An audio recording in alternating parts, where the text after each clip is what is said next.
नमस्कार मित्रों, आप सभी का हमारे न्यू लाइफ स्टोरी पर स्वागत है। आज हम आपको बाबा बैजनाथ की संपूर्ण कथा सुनाएंगे। तो मित्रों, जल्दी से हमारे चैनल न्यू लाइफ स्टोरी को सब्सक्राइब कर लीजिए और वीडियो को एक लाइक कर देना मित्रों। तो चलिए कथा की ओर। जैसा कि आप सभी को पता है कि रावण भगवान शिव का बहुत बड़ा भक्त है। रावण प्रकांड विद्वान था। रावण के पास इतनी शक्तियां थी कि उसने देव यक्ष गंधर्व को बंदी बना रखा था। एक बार भगवान शिव को प्रसन्न करने के लिए तथा अपना मनोवांछित वरदान पाने के लिए रावण भगवान शिव की तपस्या करने लगा। बहुत वर्षों तक तपस्या करने के पश्चात भी जब भगवान शिव प्रसन्न नहीं हुए, तब रावण अपना सिर काटकर भगवान शिव को चाहने लगा। जब भी उसने अपना एक सिर विधर्मी चढ़ाता, फिर से अपने पास दूसरा सिर स्थापित किया। रावण के पास 10 सिर थे। 10वां सिर विकल्प जब वह चढ़ाने लगा, उसी समय भगवान शिव रावण को दर्शन दिए।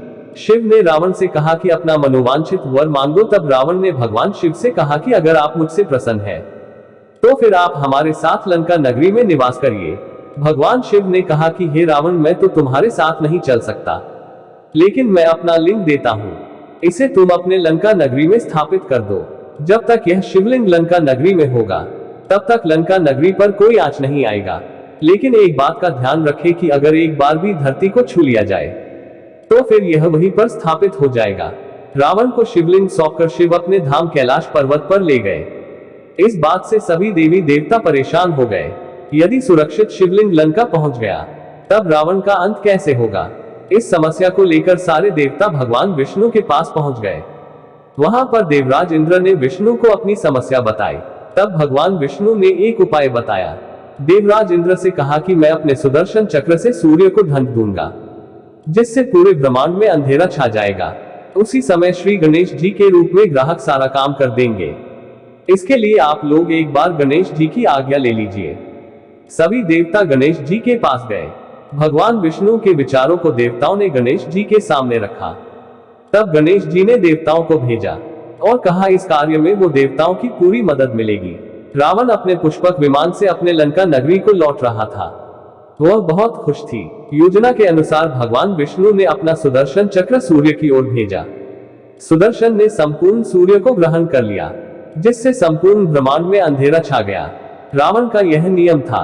वह सूर्योदय और सूर्योपासना भगवान शिव की पूजा करता था। वह अपने पुष्पक विमान को जमीन पर उतारता है।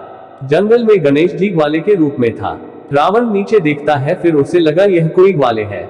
रावण ने ग्लावे से कहा कि हे ग्वाला, तुम इस शिवलिंग को थोड़ी देर पकड़ो। हमारे सांध्य पूजन का समय हो गया है। मैं पुष्प लेने के लिए जा रहा हूँ। ग्लावे ने कहा कि ठीक है। रावण उस ग्लावले को शिवलिंग थमाकर पुष्प तोड़ने चला गया। रावण के जाते ही गणेश जी ने उसी जमीन पर शिवलिंग को रख दिया था और अपने धाम चले गए।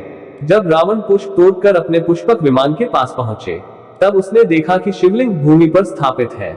रावण ने शिवलिंग को उठाने की बहुत कोशिश की, लेकिन रावण से शिव जी जो कहा वह नहीं उठा, वही स्थापित हो गया।